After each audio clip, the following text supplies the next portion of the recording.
he told me, you know, so he was selected for, you know, to go to Vietnam, and so he's like, I don't want to do that, and so he went to Colorado. He told me to move to a tree. He was in the top of a tree. He told me, and the FBI ended up finding him.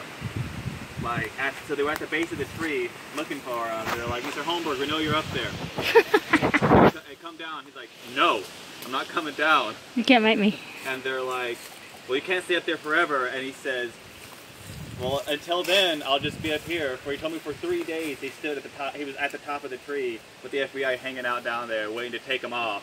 Like, and this was in the park of the Capitol. No. It was Centennial. It was across the way from the Capitol, though. Yeah, is that Centennial Park? I think that's what they call it. I know exactly. You could have picked a better place than right across the Capitol building. Yeah, now they'll shoot you down. You want to come down, they'll shoot you down. Well, Alan and I stood by the tree. Yeah. The tree's trying to die. Oh. Yeah, because it's the only one there that's trying to die. You have a video?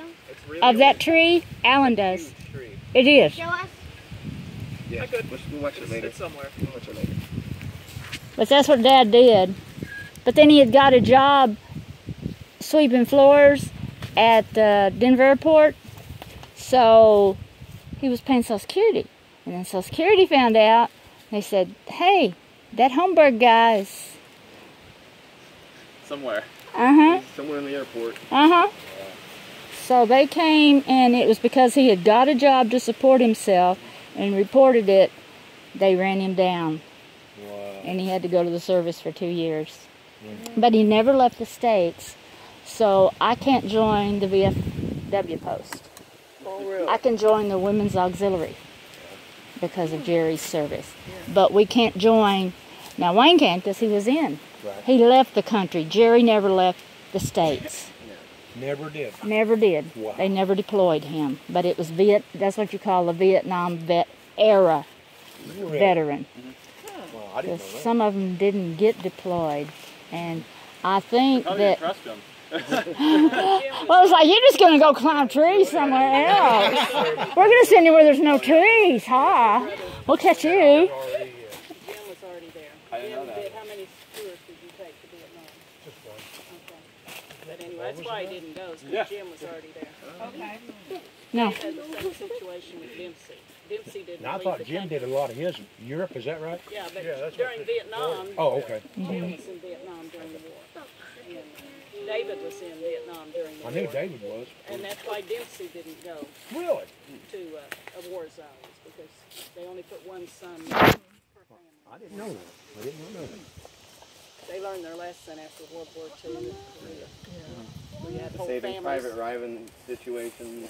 We had all brothers all on the same ship or the same unit, and then the whole unit gets wiped out. So, Wow. so the whole families don't have sons anymore. I did not know that. So that goes back, if I'm tracking you right, with Uncle Jerry and Uncle Art, when they went to the... During World War II and afterwards, they still were. Yeah. Brothers could sign up together and serve together, but at some point that quit happening. That changed. I did not know that.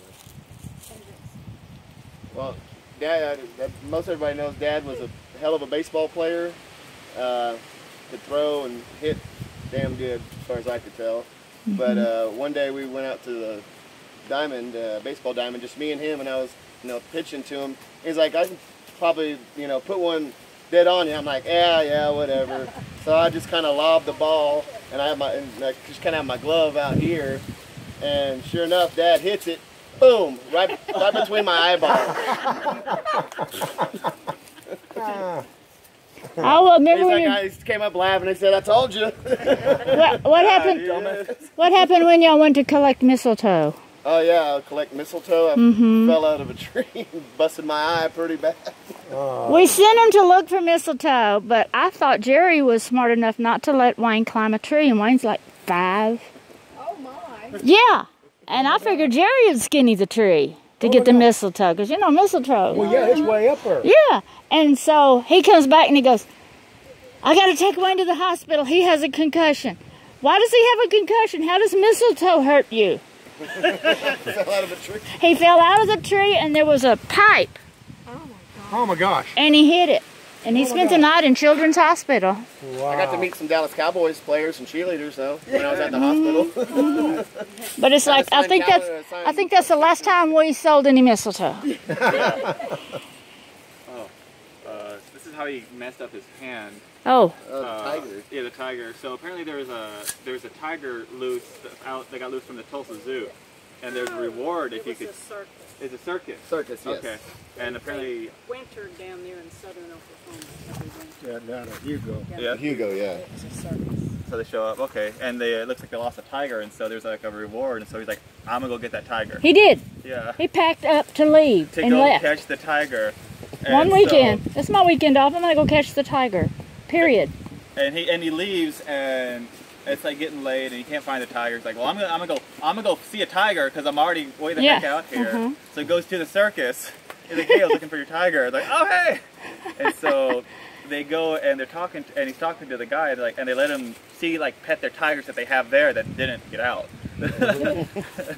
And so he's like, can I pet? He's like, yeah, sure. So he's petting the tiger, and he's just done petting the tiger. And he pulls his hand out, and the tiger's like, no, I want you to keep petting me. So the tiger kind of grabs his hand, but the big tiger takes your hand in your mouth. Little so nip is and he yanks it, and he these razor sharp teeth, and it just takes off. It just hurts him real bad.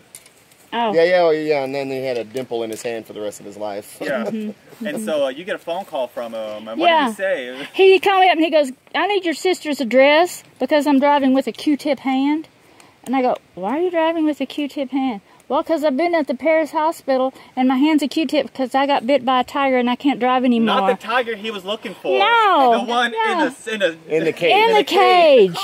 Yes. And he took a picture of it There's before. No, the guy took a picture of him. He moments away where you can kind of see the tiger about ready to go out. Yeah. That's cool. That's a no-no. So your grandpa pet a tiger. He One day did. he was out on the diamond playing baseball. He was out in the outfields, kind of by the fence.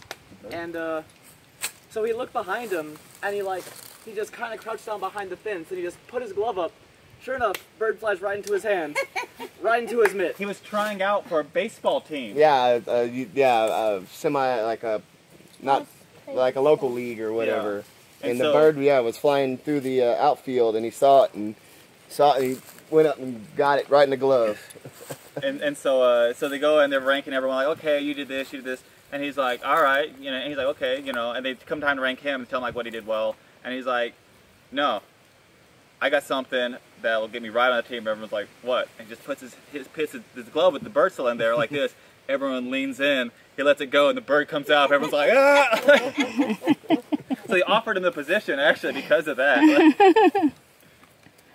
He was so quick-witted and dry. I see our sense of humor from him, especially y'all, Alex. I see in y'all, every once in a while I'll catch that Jerry look or something they said. Just some dry, really dry humor. My Veronica, my fiance, can catch it. Actually, she'll notice it on my face. She sees. You're about to say something dumb. I'm like, yeah, I am. I remember the toothpick. Oh, the toothpick through his foot? Well, he had one through his foot, yeah. Where else did he have a toothpick through his hand? No, he made a toothpick canoe. Oh, a toothpick canoe, and he made some other toothpick. And it was so pretty. Yeah. He worked on that thing. It was really pristine. It was, just Spent from hours toothpicks. And it was Glue about and over a foot long. He worked on that thing. He loved working. They put a sail on it and everything. And one time Alex had asthma, and they were doing the little Cub Scout boat regala thing. And Alex didn't have enough wind in his lungs to push. There was a big trough of water, and he had to blow a boat across it with a little sail on it, and just you versus someone else to push. And so his dad asked, he says, well, Alex has asthma, he can't blow. And they said, well, can he use a straw? So he got to push he got to propel his boat with a straw. Because his dad, he just took that time to say, Alex can't blow. He has no breath, because we just found out that he had asthma. And we fought that a long time. He had sleep asthma. And then we figured out the house we were living on was radon. We were sitting on a radon field. And I think that caused a lot of our physicality problems. And we stayed there about 3 years in Grand Prairie before we moved to Mineola in East Texas, where he loved to go fishing. He would sit there and remember how Alex talked about how he would fish, how he would precede the water with the fish. I don't remember. Oh, he would come in with like bread or something or chicken scratch. And throw it in the water. He'd have his net down already, and he'd always cast that net, and then he'd come and precede, and then he'd pick up his menace, so he didn't ever have to buy any. Buy any bait. But if there wasn't an egret or a if there wasn't an egret on the pond, he wouldn't fish there. He said if the birds aren't biting, you know, looking for dinner. If the birds aren't catching a fish, we won't eat. That's what he said, exactly.